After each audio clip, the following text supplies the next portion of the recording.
Te damos la bienvenida, te agradecemos tu participación y dado que ya va corriendo el tiempo,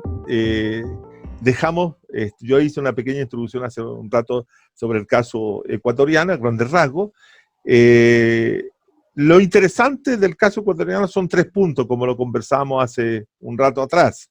El caso de Lenín Moreno y esta transformación esta transfiguración que se genera en lo que es la revolución ciudadana a partir de la llegada al poder de Lenín Moreno, y que persigue a Correa, por cierto.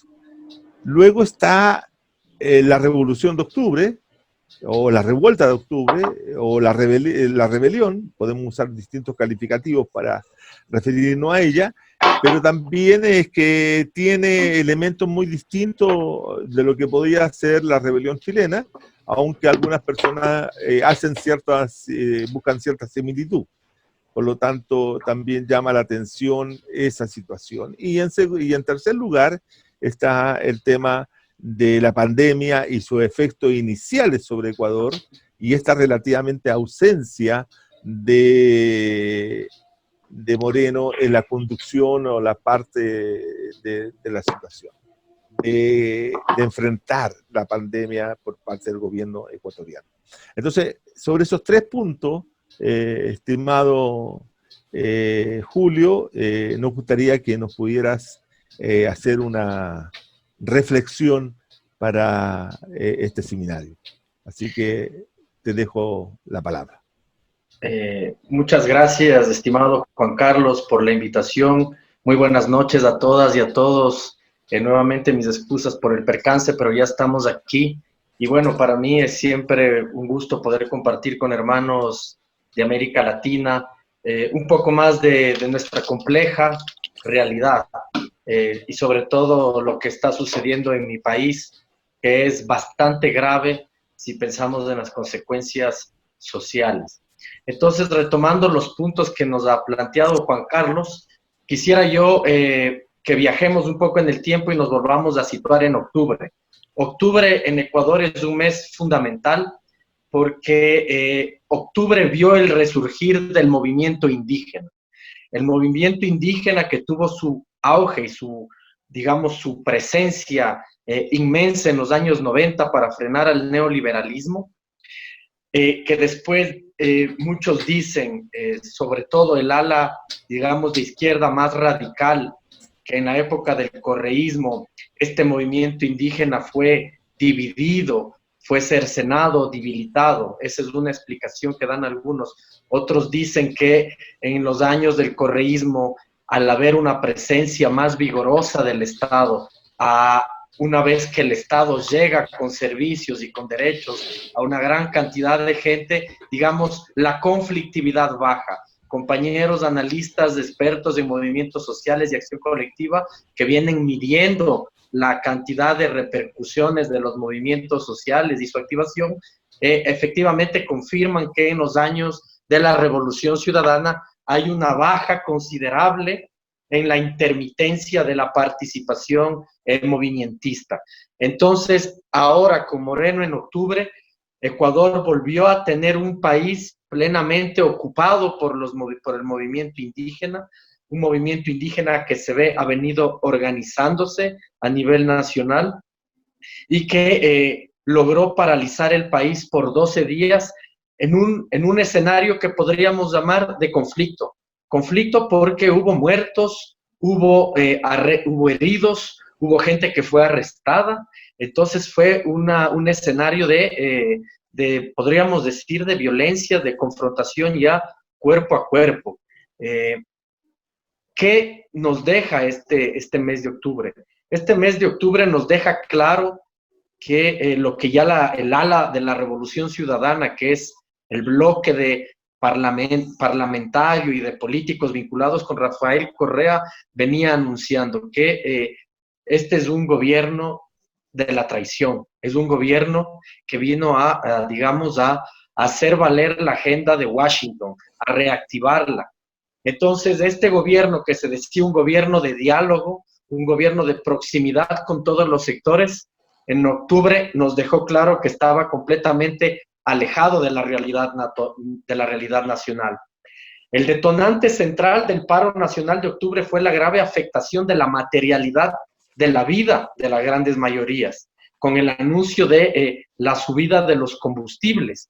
Ustedes saben que la subida de los combustibles tiene inmediatamente una repercusión en la subida del costo de la vida de todos los productos, para el comercio, para mover los productos de una comunidad a una ciudad, de la ciudad a los mercados. Pues esto iba a generar una subida en el costo de la vida. El lineamiento político del gobierno estuvo centrado en ser funcional a las imposiciones económicas de los grandes sectores del capital, y esto se vio a las semanas siguientes a la toma de posición de Moreno. Lo primero que hizo Moreno fue llamar a su mesa de negociación a los poderes fácticos con los que Correa había tenido un gran distanciamiento durante muchos años. Entonces, estas medidas, nosotros podemos decir, van a favorecer a este grupo de los poderes fácticos, para ser precisos, al grupo de las cámaras de la producción, a la gran banca privada y, por supuesto, a los intereses norteamericanos en el Ecuador, ¿no? Vuelve el vínculo con la embajada norteamericana, a la que se le tuvo en una relativa distancia, podríamos decir armónica, pero a distancia, durante los años de la Revolución Ciudadana. Podemos decir entonces que las élites capturaron el poder con Moreno sin necesidad de ir a elecciones, ¿no? Se metieron por la ventana, como dicen unos, ¿no? ¿Por qué? Porque la agenda que llevó a cabo Moreno en estos 2 últimos años, podemos decir que es la agenda política planteada por el Guillermo Lasso, que era el banquero, el candidato de la derecha, ¿no? Entonces, el gobierno no tuvo la intención de incorporar en la mesa de diálogo a otros actores de la sociedad para configurar el proyecto de ley económica. Es decir, que frente a un escenario que él decía de complejidad económica, de crisis económica, el ajuste lo va a hacer hacia abajo, no lo va a hacer hacia arriba, no va a pedir recursos de las grandes fortunas ni de los grandes empresariados. Por el contrario, a las 250 empresas más grandes del país les va a eximir del pago de impuestos, aduciendo que eso va a favorecer un escenario de mayor productividad y de generación de empleos, algo que no se da, ¿no? Entonces, ajusta hacia abajo. Es un bloque monolítico, los partidos de derecha, se forma un bloque monolítico entre partidos de derecha, Lasso a la cabeza, Nebot a la cabeza, los 2 líderes de Guayaquil, el uno representa la élite financiera, el otro representa la élite de la agroexportación, ¿no? ¿Qué decir de los medios de comunicación? El ejército, la banca y las cámaras que les había dicho. En 2018 se dio una consulta popular en donde ya se forjó este estado de excepción para suprimir el Estado de Derecho y llevarnos al neoliberalismo sin pasar por las urnas. La llamada Trole 3, que es una propuesta de ley económica, es una pieza sofisticada de la inteligencia neoliberal para desmontar el Estado redistributivo de Montecristi. Montecristi es el lugar donde se va a forjar la Constitución de 2008, con la que Rafael Correa va a trabajar sus 10 años, ¿no? Entonces, esta ley de la Trole 3, que es una ley que prácticamente se acoge al consenso de Washington, ese viejo consenso de los años 90, reducción de Estado, reducción de políticas sociales, despidos en el aparato público, ¿no? Esta Trole 3, digamos, es una pieza sofisticada de la inteligencia neoliberal para desmontar el Estado redistributivo de la Constitución de Montecristi. Esta ley pretende que el Estado no pueda regular, no pueda invertir, y que su objetivo es limitar y reducir las capacidades del Estado. Vivimos un momento de transición hacia un neoliberalismo autoritario.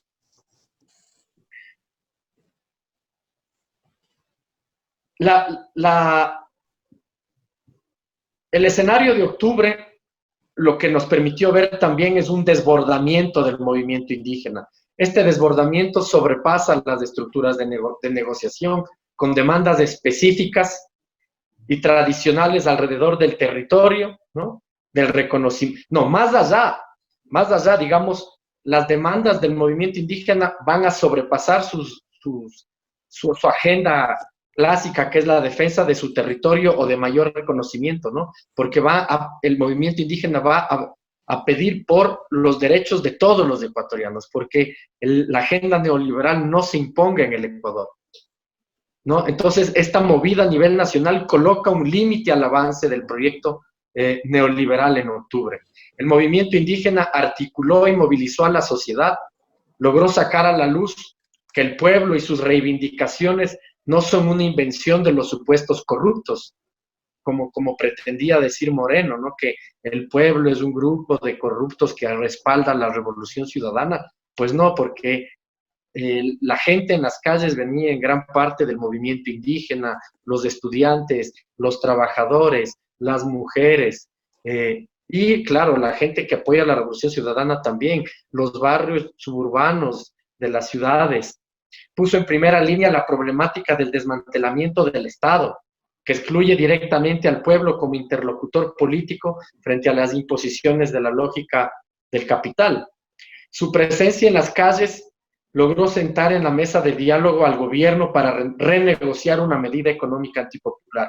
Es decir, si el gobierno convenciera el gobierno del diálogo, como se decía, y habría decidido tomar medidas para paliar la crisis, se habría sentado desde un inicio con todos los actores de la sociedad para ver las mejores alternativas. Pero se enfrascó en un conflicto que duró 12 días, que generó 12 muertos, ahorita no recuerdo la cifra de heridos, pero es más de 300 heridos, más de 300 detenidos. Entonces, dejó que hay una escalada de la violencia, una escalada del conflicto, pero el movimiento lo logra sentar en la mesa del diálogo. El neoliberalismo autoritario dejó ver su rostro más perverso al mantener un diálogo. Mientras hacía el diálogo, aplicaba la violencia en las calles, bombardeaba con gas los espacios que estaban considerados de resguardo para las mujeres, los niños, los ancianos. Por un lado, el gobierno daba señales de apertura al diálogo, por otro lado, apresuraba los apresamientos políticos ilegales. Aplicación de una lógica de incriminación y guerra psicológica, eliminación del otro, recreación nuevamente de este escenario del enemigo interno. Trata a toda costa a nivel de medios de comunicación de posicionar la idea de que esto está organizado por la Revolución Ciudadana. Incluso llegó a decir que esto viene siendo coordinado por Maduro y Rafael Correa desde Caracas. O sea, la idea era dar la señal de prácticamente de la Revolución Ciudadana como un movimiento insurgente hasta terrorista.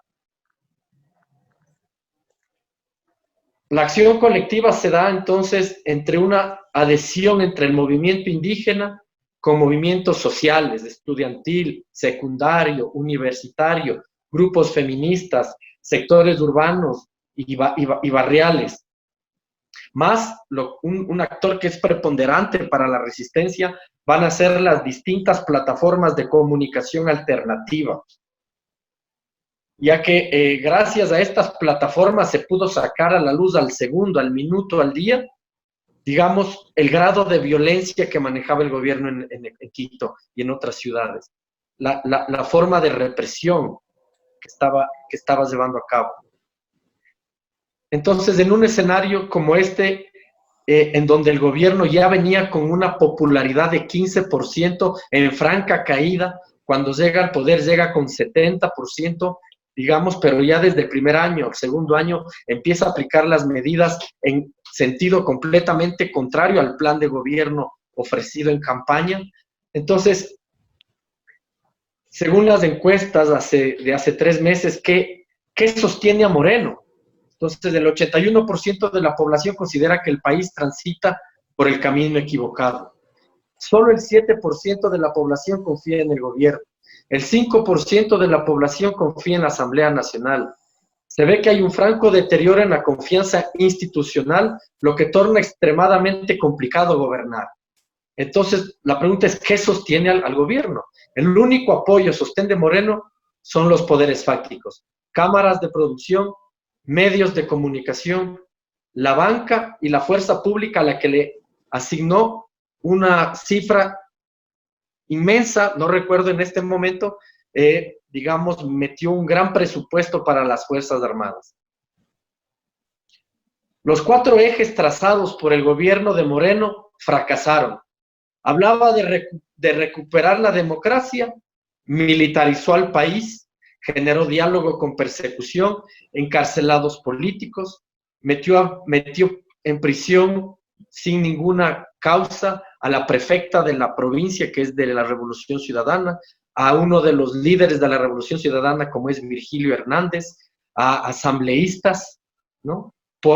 A Ricardo Patiño, antiguo canciller, tuvo que salir del país por un comunicado en Twitter señalando que esta crisis obliga a que la gente salga a manifestar a las calles, ¿no? Entonces, habla de recuperar democracia, hace un ajuste económico hacia abajo, militariza el país, estado de excepción. El monto invertido en los militares es 355 millones de dólares en los 2 últimos años. Mucha más plata para los militares y reduce el presupuesto para educación y para salud. Habla de la reinstitucionalización, el segundo eje, eran 4 los ejes propuestos por el gobierno de Moreno. El segundo eje, la reinstitucionalización del Estado.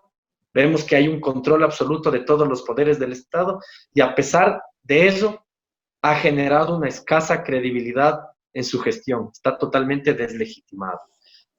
Recupera la mesa servida. Él hablaba de que cuando tomó el gobierno se encontró con un país en deuda, que estaba completamente endeudado, que estaba con las manos atadas, lo cual 4 ministros económicos de su gobierno lo desmienten y por eso los terminó despidiendo hasta que le colocó como ministro de Economía al representante de las cámaras de la producción, Richard Martínez, un hombre que durante 10 años fue oposición del gobierno de la Revolución Ciudadana. Entonces, cuando estamos en octubre, en plena crisis, el petróleo estaba a la alza, vemos que existe una gran reducción de la inversión pública en estos 3 últimos años, que existe una muy baja ejecución presupuestaria, es decir, lo que los ministerios piden para ejecutar durante el año. En la época de Correa, el cumplimiento de ejecución por ministerio oscilaba entre el 85 y 90%. Con Moreno estamos en el 20%. Y el otro eje, el cuarto eje, el eje del diálogo, pues vemos que es un diálogo que siempre se dio solo con las élites del gobierno, desconociendo el campo popular. En torno al ajuste, las medidas de ajuste planteadas del gobierno, las encuestas señalan que el 70% de la población está en desacuerdo con las medidas del FMI, 78% considera que el gobierno es incapaz de resolver los problemas económicos, el 30% de los quiteños dice haber salido a las calles en octubre, 47% dice no haber salido porque tiene miedo. El peso de los actores de la protesta en octubre fue 60% movimiento indígena, 20% transportistas, 10% estudiantes, 2% pueblo entre sectores populares, barrios suburbanos, 1% el grupo de mujeres. ¿Qué estuvo detrás de la protesta en octubre? El 27% cree en la línea, en el mainstream de la línea mediática. El 27% cree que quien generó esta protesta fue Correa y Maduro. Sobre todo esto se ve en clases medias y altas. El 70% cree que son los movimientos sociales. O sea, a pesar de la campaña mediática, la sociedad en un 70%, clases medias y bajas, tiene claro que son sus medidas económicas. Aparece la figura de un nuevo líder indígena muy fuerte, se llama Leonidas Issa, señaló que ya no es un tema de tierra, que ya no es un tema de agro, sino que ahora es un tema que involucra a toda la sociedad porque afecta a todos por igual.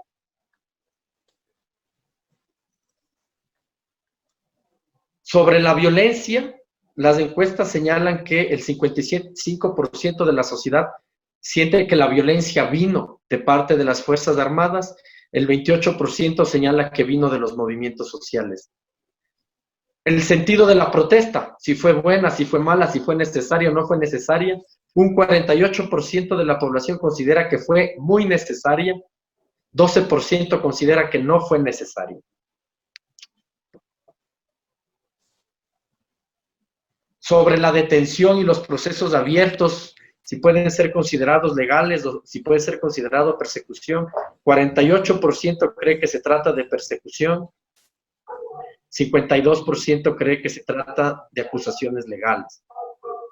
Octubre, podemos decir que se presenta como la primera gran movilización que vivimos por las redes sociales sin el consenso de la televisión.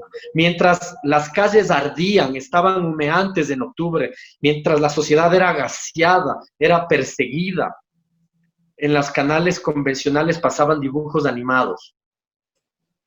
Fundamental, lo que pudimos ver es el rol jugado por la tecnopolítica, es decir, toda la construcción de mensajes y de comunicaciones que circularon por WhatsApp, por Facebook y por Twitter. El 86% de la población considera que los medios privados son empresas de comunicación que han ocultado datos y que han ocultado la información de la realidad. Vemos también una gran deslegitimación de los medios de comunicación y cabe señalar que en esos días de conflicto, 2 de las principales cadenas de televisión fueron víctimas de ataques por parte de los movimientos sociales en donde recibieron fuego en ciertas partes de sus instalaciones. Lo que vemos también es que los medios alternativos jugaron un rol preponderante, logrando desmontar el cerco mediático del relato oficial. Octubre y la calle, con la presencia de los medios digitales, demostró que las objeciones populares fueron mucho más allá de la revolución ciudadana a la hora de objetar las políticas antipopulares del gobierno. Esto desbordó la fuerza política de la Revolución Ciudadana. Fue un movimiento transversal en donde participaron varios actores, como venimos viendo. La derecha, cabe señalar en el Ecuador, no gana elecciones desde Maguat. Maguat es el presidente que nos llevó a la dolarización en el año 2000 y que ahora vive en Estados Unidos. Es el presidente que quebró 14 de 17 bancos. Es el presidente que forzó a la migración a 2 millones de ecuatorianos en un Ecuador de entonces de 10 millones de habitantes, ¿no? Entonces, a raíz de octubre, un bloque de la derecha, el Partido Social Cristiano, liderado por Nebot, que luego vamos a hablar de su modelo exitoso en Guayaquil, que fue un gran fiasco, vemos que quiere separarse un poco estratégicamente del gobierno, ¿no? De la posición del gobierno y de la derecha financiera, y quiere tirarse al centro, ¿no? Pero no le va a resultar, porque va a emitir un comentario bastante racista también él en su ciudad de Guayaquil, diciendo algo así como que los indios no tienen nada que hacer en Guayaquil y que regresen a los páramos. Ese comentario lo fulminó, a pesar de que viene con fuerza tratando de plantearse la posibilidad de relanzarse nuevamente como un candidato presidencial.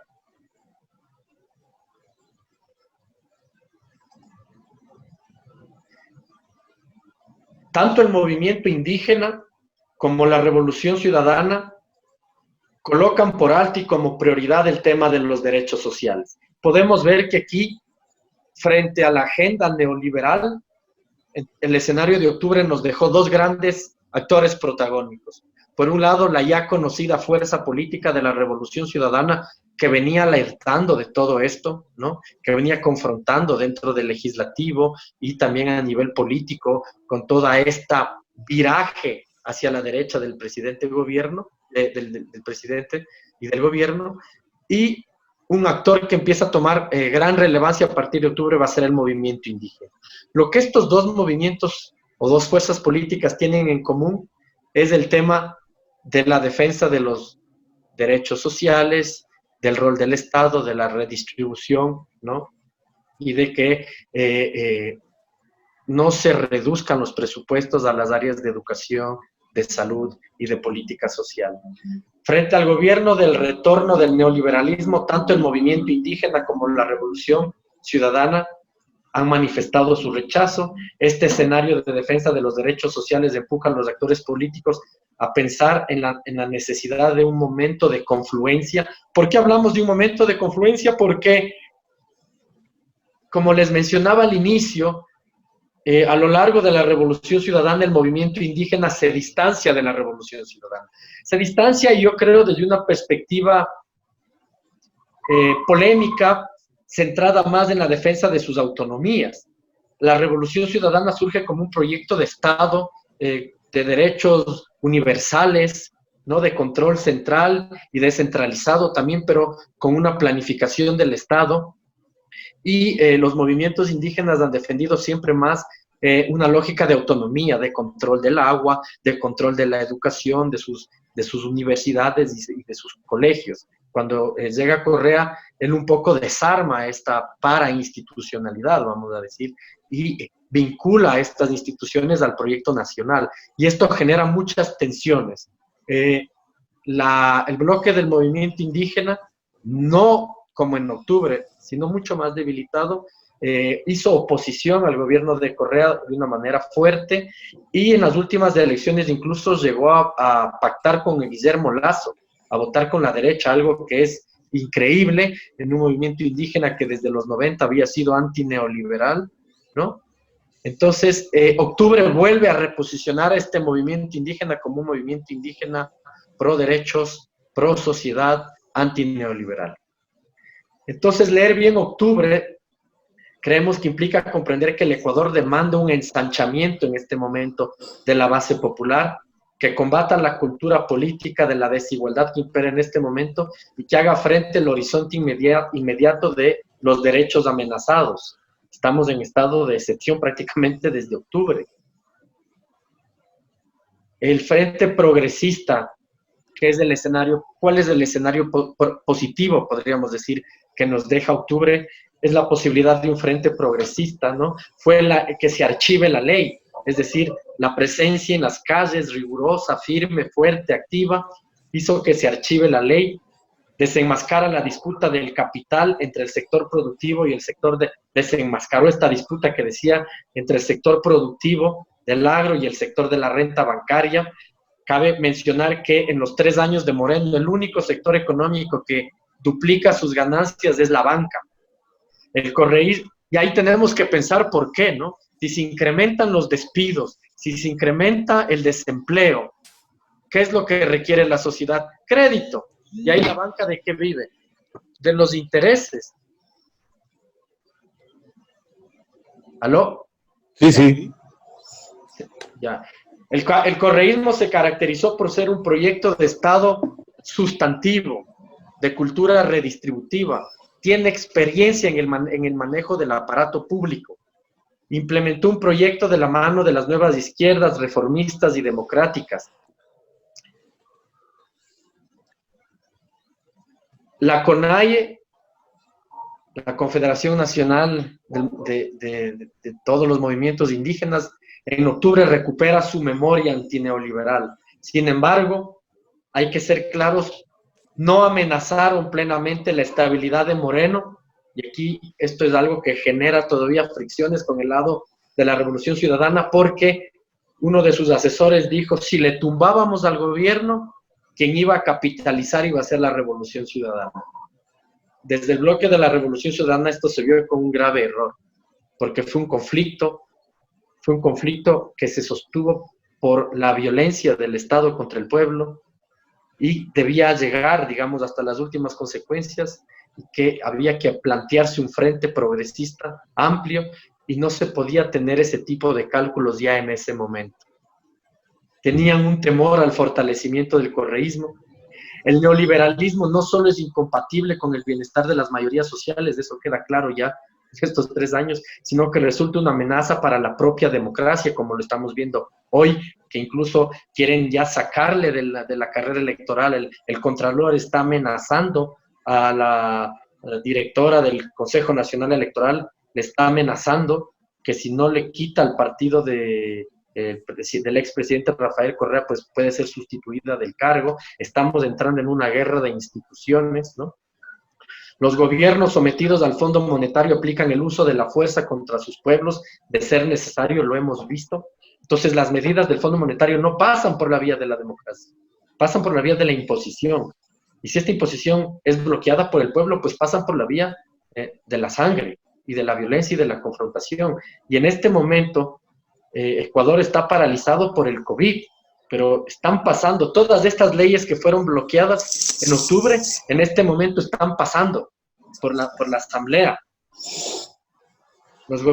Han ejecutado el lawfare con la judicialización de la política contra adversarios políticos y a través de la represión y amedrantamiento de los movimientos sociales. Incluso llegaron a amedrantar a muchos de los canales alternativos de comunicación. Podemos apreciar en Ecuador y la región, Brasil, Bolivia, Estados Unidos. Podemos apreciar en Ecuador y la región, en Brasil, en Bolivia y en Estados Unidos, un avance del neoliberalismo de la mano del autoritarismo. Las derechas en nuestra región, en lo que va de este inicio del siglo, se han caracterizado por llevar a cabo golpes blandos. Golpes blandos tenemos en Honduras, Ecuador, Paraguay, Brasil. Golpes duros tenemos la dictadura de Bolivia y un lawfare en Ecuador, Brasil, Argentina, cuando estaba la presidenta Cristina, y en Bolivia. Lo que está en disputa, entonces, para nosotros es la democracia, como construcción ampliada de igualdades sociales, como combate directo a todo tipo de desigualdades sociales. Son tiempos de reconstrucción de una fuerza social movilizada, de una fuerza política, así como de una fuerza ideológico-cultural, tanto para la lucha de la resistencia contra las ofensivas neoliberales, como para la lucha contra el poder, por el poder estatal. Hay que recuperar el Estado, así como para la defensa de los logros y de la profundización de estos logros en la Constitución de Montecristo. Fuerza social significa capacidad de unir, de articular las fracciones. Hay que apostar a eso ahora de cara a las próximas elecciones. Evitar los fragmentos, las divisiones, los fraccionalismos, porque eso es hacerle el juego, ya sabemos, de la derecha. La fuerza política es, digamos, la capacidad de que esa articulación de acciones y expectativas populares asuma la voluntad de gobernar, la convicción práctica de dirigir el país. ¿Qué va a pasar en las próximas elecciones?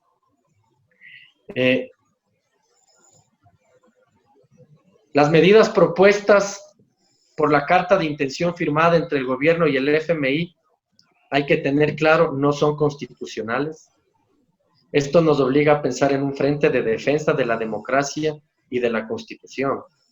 La restauración neoliberal no solo generó beneficios tributarios a las élites, sino que eso se hizo ajustando hacia abajo, hacia la base de la sociedad.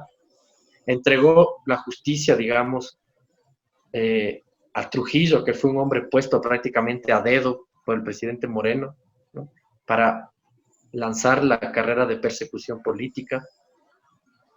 Se trata de un tipo de modelo económico acordado entre el gobierno y el FMI en beneficio de importadores y de la banca. Detrás de todo esto hay que preguntarse, bueno, hay tantos afectados, pero ¿quién se ha beneficiado? Pues en estos 3 años, pues los grandes beneficiados son los importadores, a los que se les ha bajado los impuestos por importación, perjudicando las arcas del Estado. Pues luego dicen que estamos en crisis, y la banca. Se ha producido un debilitamiento del sector público que reproduce una lógica agresiva de acumulación por desposesión, ¿no? Van privatizando, hablan del ajuste, hablan de achicar el Estado como un dogma de fe. Ok, achiquemos el Estado, pero ¿y esa gente va a ser absorbida por el sector privado? ¿O van a quedar en la calle? Pues han quedado en la calle. Y ahora con el COVID igual siguen despidiendo. Fortalecer una cultura en un país desigual como el Ecuador, lo necesario es fortalecer una cultura tributaria progresiva, no regresiva, que es lo que hemos visto en estos últimos 3 años, generando más beneficios a los grupos de poder ya de tradición en el país.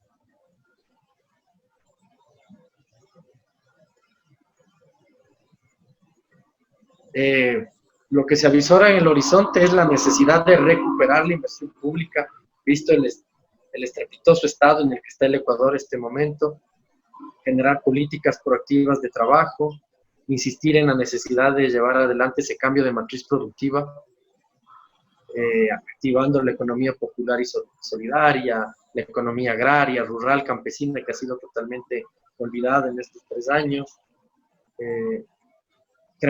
volviendo a fortalecer a la banca pública, que ha sido dejada de lado, para activar el fortalecimiento de créditos para producción y desarrollo. Y lo que vemos también en conclusión es que la austeridad en realidad es una política de austericidio, porque termina matando a la gente. La ha matado aquí a las afueras de los hospitales, que se han visto sin recursos, sin médicos, con muchos médicos que han sido despedidos en los últimos años, con una reducción brutal en su presupuesto. Entonces, el ajuste es un austericidio que va, digamos, a afectar las condiciones materiales de existencia de la gente y de la vida. Eso podríamos hablar en lo que tiene que ver con octubre. No sé si quieran que nos metamos ya al escenario del COVID en el Ecuador. Por favor, sí. Sí, estimado, ¿puedes hacer alguna referencia con respecto al COVID en Ecuador y la reacción de algunas ciudades, etcétera? Claro. ¿Ya?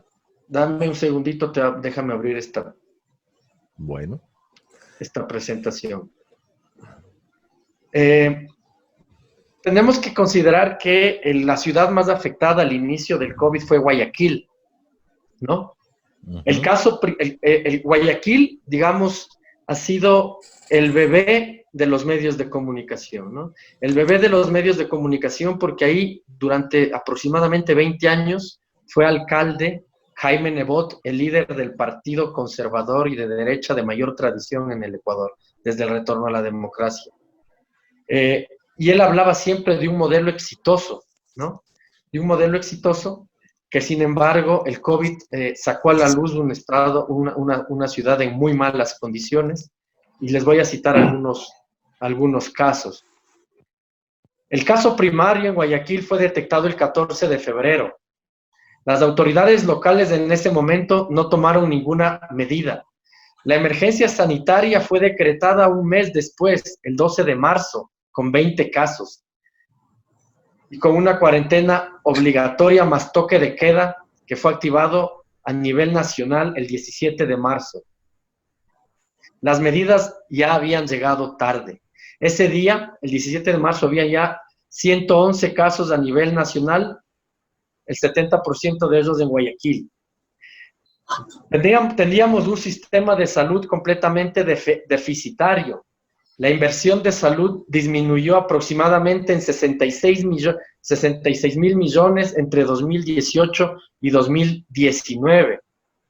La ministra de Salud renuncia en ese momento porque dice que no tiene condiciones por parte del gobierno para poder hacer frente a la pandemia. El gobierno dice que eso no es verdad en medios. La Federación Médica Ecuatoriana había anunciado ya el año pasado que los hospitales ecuatorianos no estaban siendo suministrados y abastecidos, que no estaban en las mejores condiciones de atender a la gente, sobre todo en Guayaquil. Guayaquil presenta ese momento otro problema: morir de COVID o morir de hambre.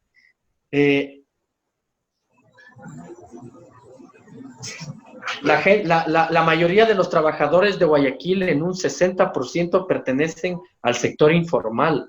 Un día que no salen a trabajar es un día que no comen.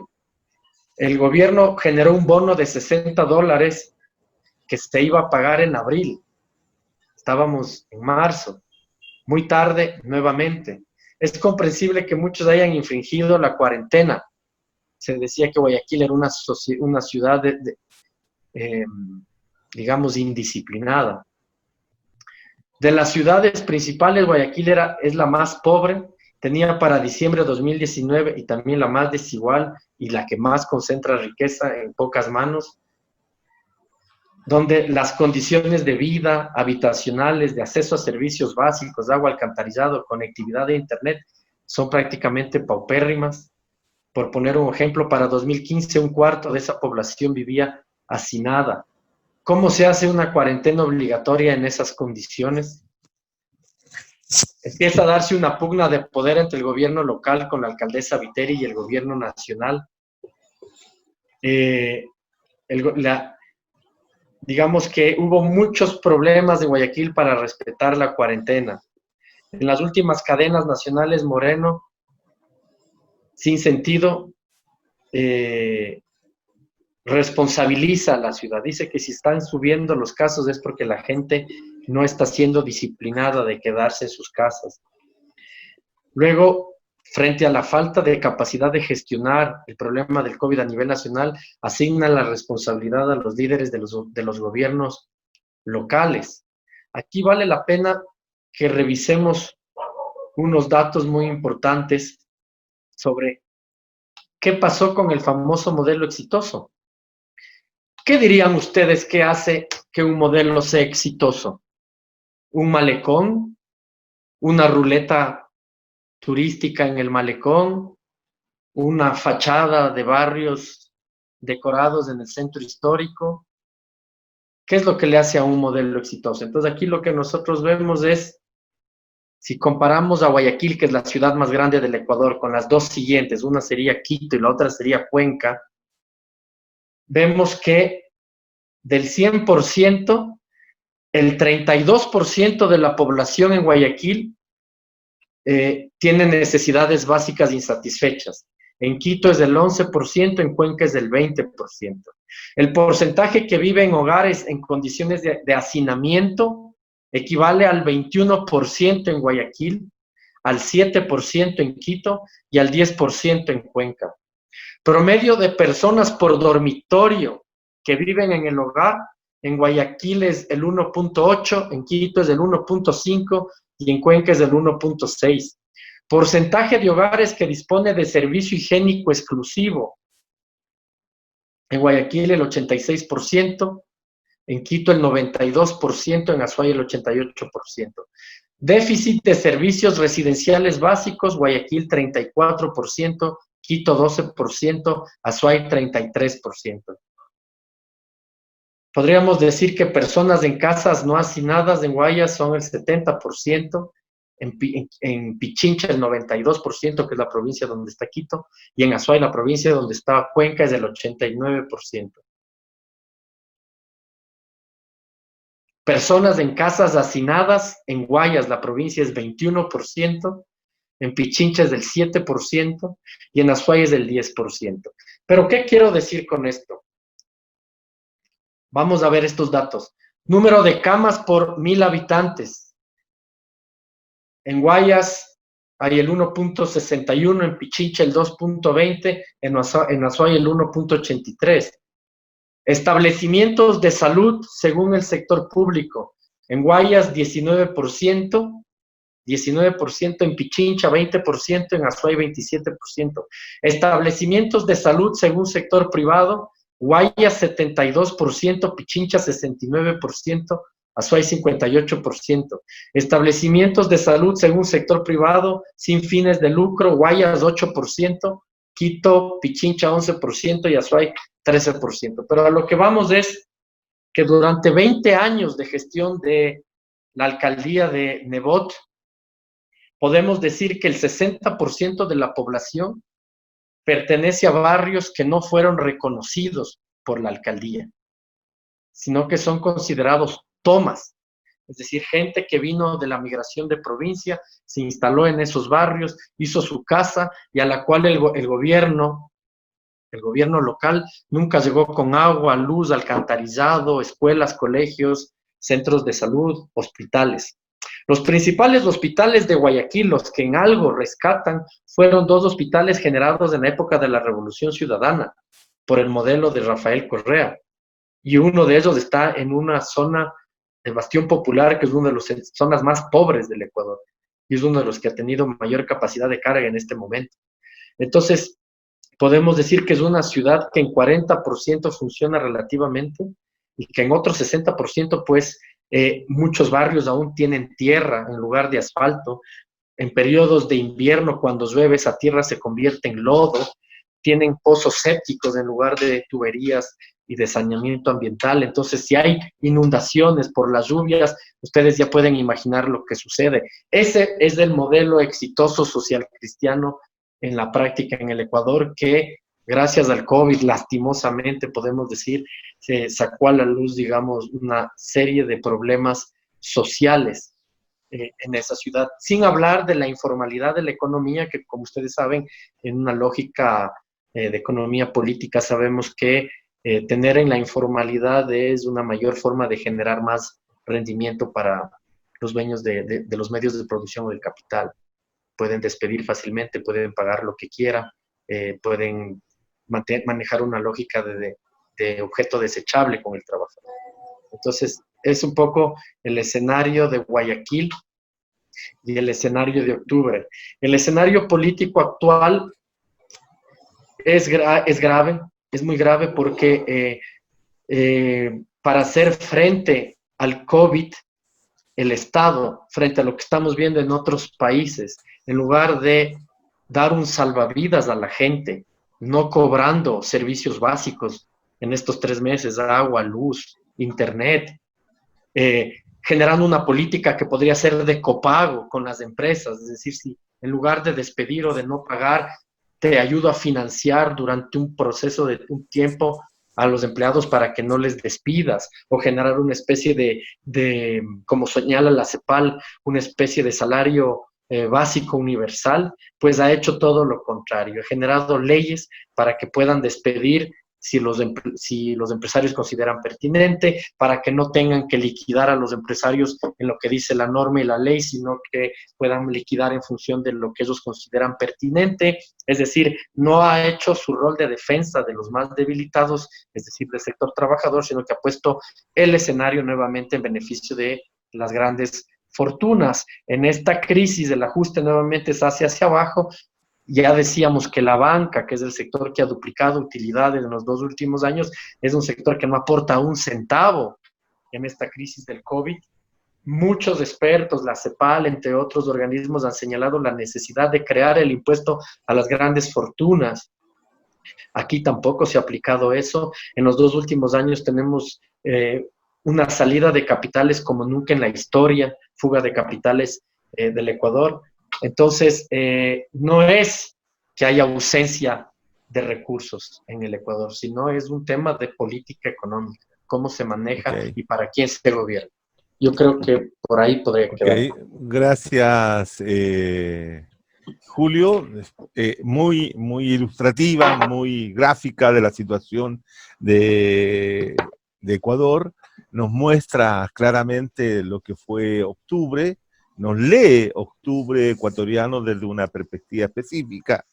Es interesante este punto entre el conflicto entre la Comisión Nacional Indígena y lo que tú llamas revolución ciudadana como dos entes y como dos actores separados, que es evidente que ha sido una conflictividad permanente.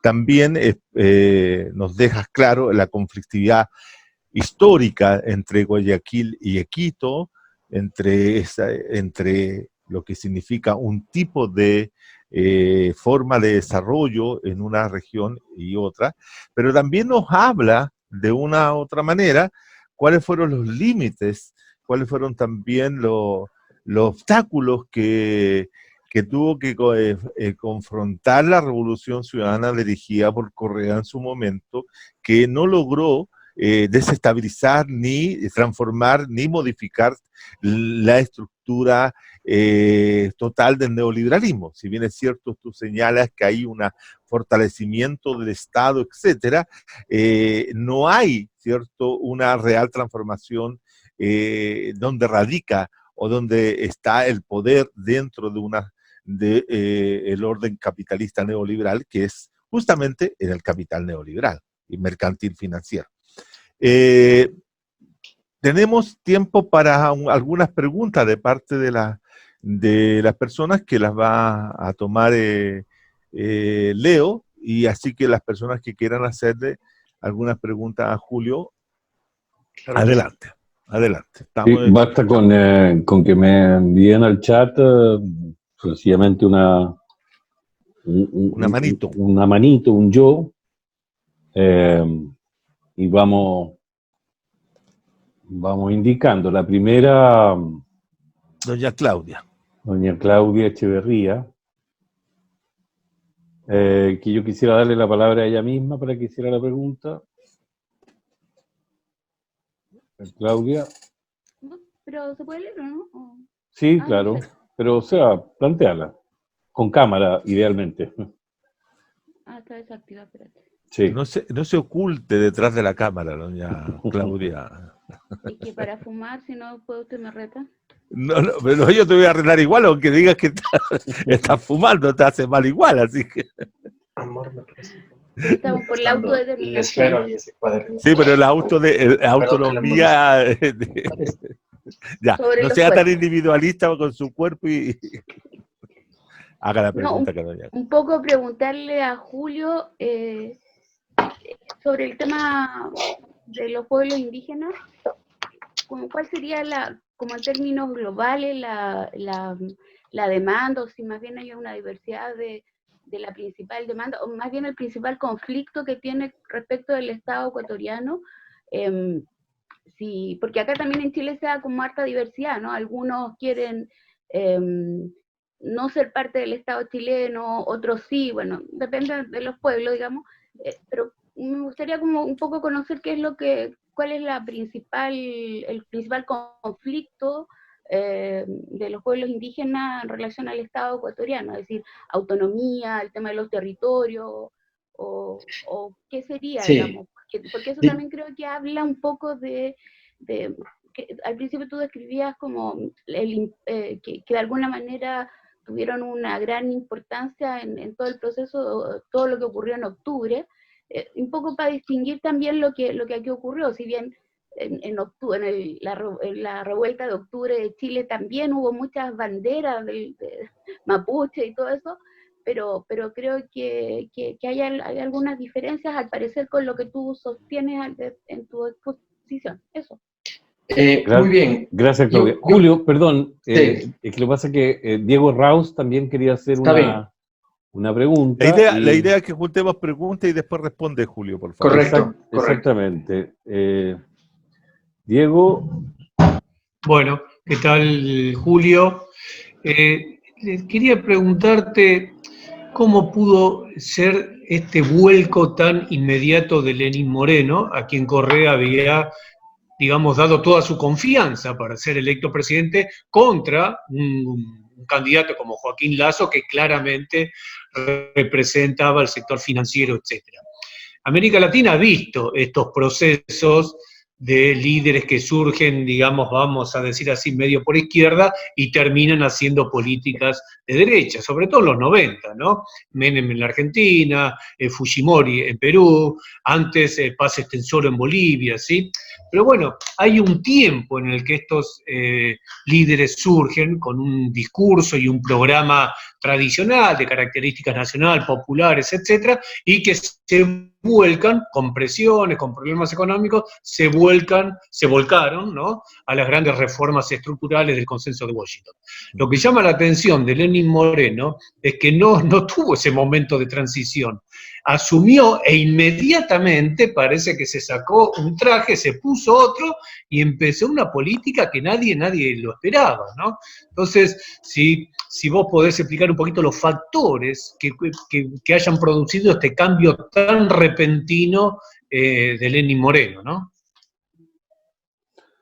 Gracias, profesor. Julio, te comento que Paola Garay también quisiera hacerte una pregunta ahora y luego Hilda Hernández.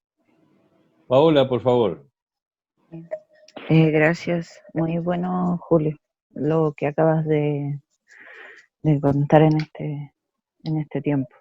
Tengo una pregunta frente a ciertos patrones que puedo visualizar que se repiten en Ecuador con lo que nos pasa acá en Chile, sobre la violencia, estrategia, cómo plantean la aprobación de leyes, cómo inyectan más dinero a las Fuerzas Armadas. Existen ciertos patrones. Entonces ahí mi pregunta es, ¿este es un tema propio del sistema económico liberal? ¿O es en realidad una historia un poco de América Latina que se repite constantemente este aprovechamiento o esta explotación? No solo a los indígenas, me llama la atención la diferencia, porque nosotros acá, yo creo que nuestro actor principal son los estudiantes, entonces claro, cómo se van dando situaciones diferentes o actores distintos, pero los estados responden, o los gobiernos en este momento que están en cada país responden con patrones similares. Y sobre también el engaño populista. Hace unas semanas vi videos sobre la autora del libro, donde planteaba cómo van manipulando para llegar a los poderes y al final todo lo que prometen no lo realizan en relación a lo que pasó con el cambio de Moreno. Eso. Gracias, Paula. Hilda Hernández, para terminar este primer ciclo de preguntas. Ahí estás con audio, Hilda. Sí, de acuerdo a las pláticas, a los conversatorios pasados, una cosa que ha quedado evidente en las diferentes exposiciones es la importancia que ha tenido el manejo del gobierno ante la crisis de salud, que tiene implicaciones de carácter social y demás. La pregunta va en ese sentido, o sea, ahí en tu país, ¿cuál es la percepción y cuál es la evaluación que tiene la gente respecto al manejo o la administración de la crisis por parte del gobierno? ¿Y cuál sería el costo político para el gobierno? Gracias. Gracias a ti. Profesor. Muy bien, bueno, nuevamente agradecerles a todas por acompañarnos con su atención y por estas preguntas que nos van a ayudar a adentrarnos un poco más en el caso de Ecuador. Vamos a empezar con la primera, la tradición del movimiento indígena. El movimiento indígena surge con fuerza en los años 90 como un actor protagónico de la política, con capacidad de tumbar gobiernos, con capacidad de digamos, acabar con procesos políticos y obligar a elecciones. Esa fue la fuerza del movimiento indígena y en esa época estaba sobre todo vinculado a una reivindicación de reconocimiento como movimiento indígena y también como poseedor de un territorio. Ellos veían que, digamos, el Estado se servía de ellos como fuerza de trabajo para ser explotada y como recurso natural para ser explotado, ¿no? Pero del cual no recibían ningún beneficio, ¿no? La explotación de sus tierras o la explotación de la mano de obra no les permitía a ellos mejorar sus condiciones de existencia. No había saneamiento ambiental, agua, luz, alcantarillado, escuelas, hospitales. Entonces, ellos en los años 90, frente a la agenda neoliberal, se insubordinan, se manifiestan para decir, hey, nosotros existimos, nosotros defendemos nuestros derechos también como ciudadanos, aquí estamos y estos son nuestros territorios, ustedes están explotándolos, pues deberían generar alguna contribución. ¿Qué pasa con eso en la época de la Revolución Ciudadana? En la época de la Revolución Ciudadana, y esto sucedía tanto con los movimientos indígenas de la sierra como con los movimientos indígenas de la Amazonía, porque de la Amazonía es donde sale el grueso del petróleo, que es el factor principal de la economía ecuatoriana. Entonces, ¿qué pasa con la Revolución Ciudadana? Cuando la Revolución Ciudadana llega, hace algunos cambios. Por ejemplo, en las provincias de la Amazonía donde se extrae petróleo, $1 por barril se dejaba en cada provincia para obras, para políticas públicas. Correa va a dejar 2 o 4 en un momento de la crisis baja 2, pero digamos va a haber un incremento en la asignación de recursos a los gobiernos autónomos descentralizados de la Amazonía, va a haber un incremento en las obras de infraestructura con carreteras para conectar a las poblaciones, para incrementar el comercio, va a haber un incremento en la construcción de escuelas y colegios como hospitales y también unidades de apoyo de la policía. Entonces, digamos, el Estado empieza a llegar a lugares a donde no llegaba antes. Entonces, esas necesidades que tenían latentes de reivindicar tanto la defensa de ellos como indígenas o como defensa del territorio, se empieza un poco a bajar porque el Estado empieza a llegar con servicios. ¿Qué es lo que sucede en octubre? En octubre, después de 3 años de un proceso de ajuste neoliberal, de austericidio, como veníamos hablando, el movimiento indígena sale a la calle el momento en que ya anuncian la subida de los combustibles. ¿Por qué? Porque eso les afecta a ellos directamente a la hora de sacar a la venta sus productos, cuando tienen que movilizarse de una tierra a otra para ir concentrando su producción, para llevarla al mercado, ¿no?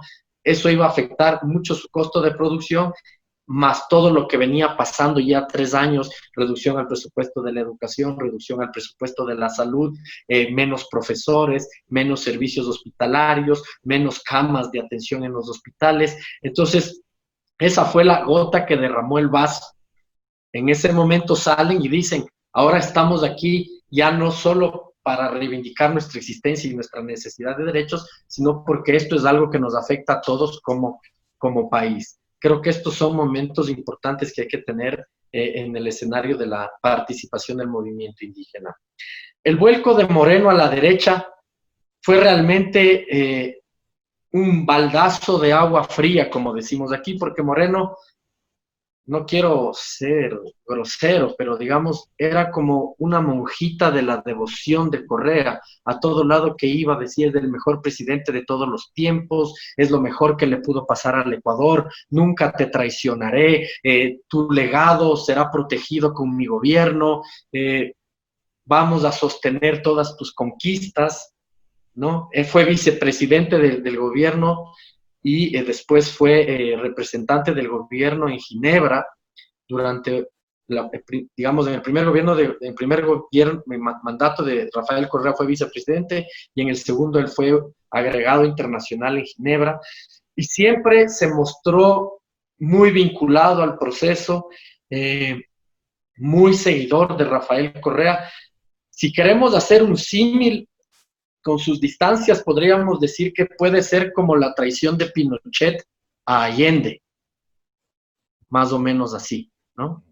Algo inesperado, los dos eran hermanos masones, el uno estaba ahí para garantizar su seguridad y su protección, pero a la hora de la hora había estado ya maquinando con Estados Unidos y con las élites la traición, y eso se empieza a ver ahora que cuando él estuvo en Ginebra recibió la visita de varios actores de las cámaras de la producción, de la banca, sectores afines con Estados Unidos, en donde parece ya se venían preparando para que implosione el proceso. La derecha perdió 14 elecciones seguidas, se dio cuenta que en el escenario de la arena política no le podía ganar a Rafael Correa, porque Rafael Correa había respondido a las demandas sociales, lo estaba haciendo relativamente bastante bien.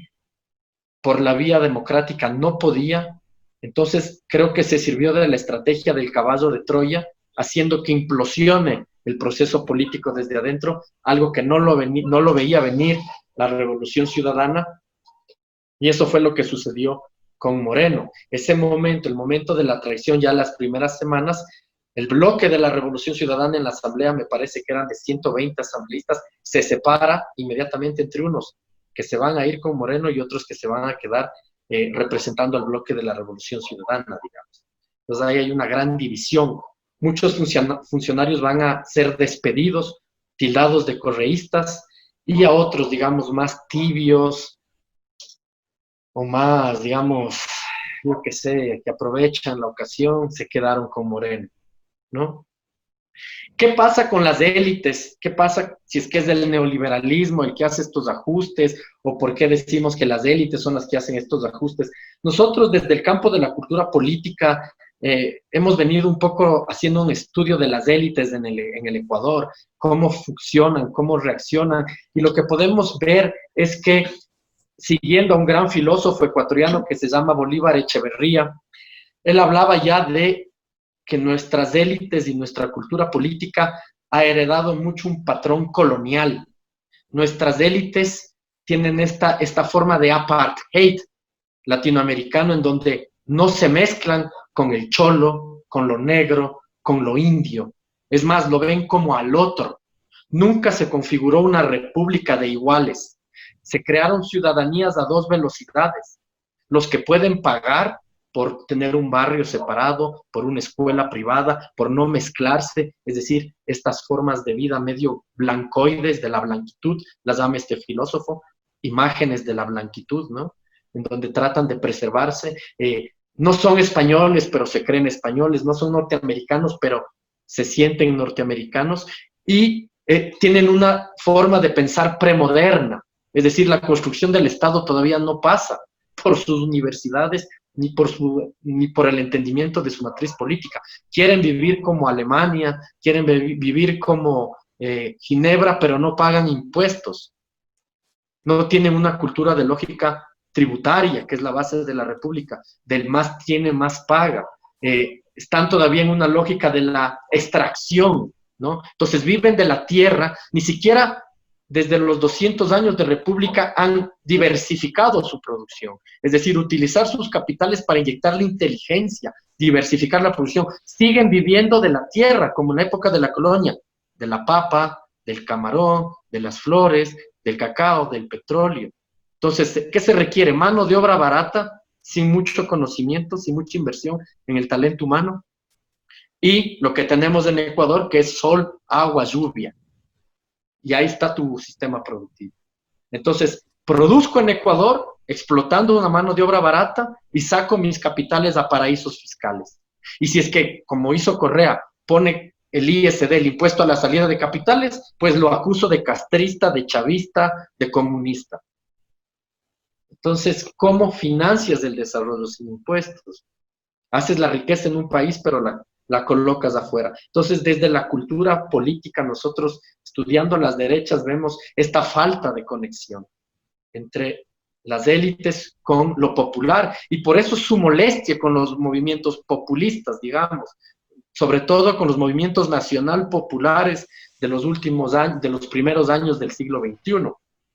Aquí quería conectarme un poco con esa crítica a los populismos. Yo creo que para aquí los compañeros, los estudiosos del populismo, sabemos que existen 3 olas de populismo en América Latina, y que una de ellas fue la del populismo de derecha, como fue Fujimori, como fue Menem, como fue Collor en Brasil, movimientos populistas, demagógicos, que al final lo que tenían que hacer es cumplir con la agenda de Washington, que es una agenda para la protección de las élites en nuestros países, que no van a hacer políticas sociales expansivas.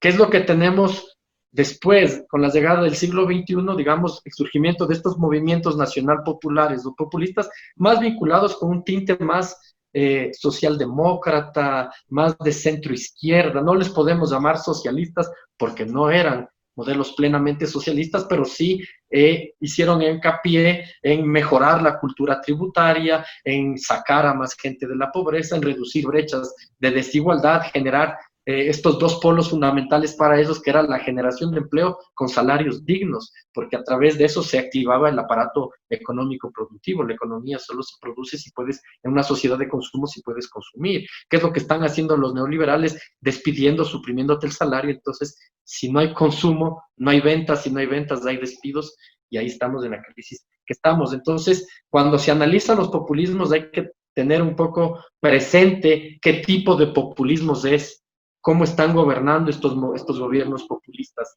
Y también por qué surgen los gobiernos populistas. En América Latina surgen porque la democracia liberal, con su sistema de partidos, digamos, ya no representa a los intereses de la mayoría. Las instituciones ya no responden a las necesidades de la mayoría, y aparecen estas figuras de outsiders mesiánicos, personalistas, carismáticos, de gran adhesión con la gente, pero luego Julio, es cómo utilizan el aparato del Estado, digamos. Julio, te pediría que fueras redondeando porque nos queda la exposición de Fabricio todavía y ya estamos pasados de la hora.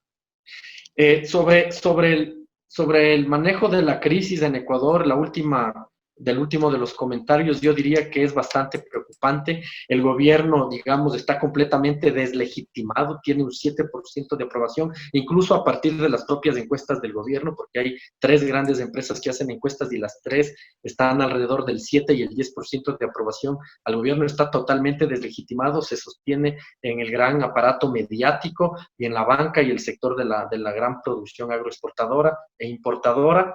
Y ahora lo que estamos viendo es que parece quieren llevarnos al escenario de Bolivia, decir que el COVID, decir que el movimiento de Rafael Correa no debería poder inscribirse, deberían sacarlo. En este momento hay una pugna entre el Contralor y la directora del Consejo Nacional Electoral, ¿no? Y esto puede generar un escenario de ingobernabilidad que no me extrañaría que dé paso a la intervención militar y diga no hay condiciones. Y aquí pues vamos a tener que hacer un alto. Entonces hay que tener mucho cuidado, estar vigilantes de que ese escenario no se reproduzca. Lo que nosotros vemos es que la élite no quiere que se revierte en lo más mínimo todo lo que se ha hecho en los últimos años con el gobierno de Moreno, y el pueblo quiere lo contrario. Yo me quedaría ahí. Muchas gracias,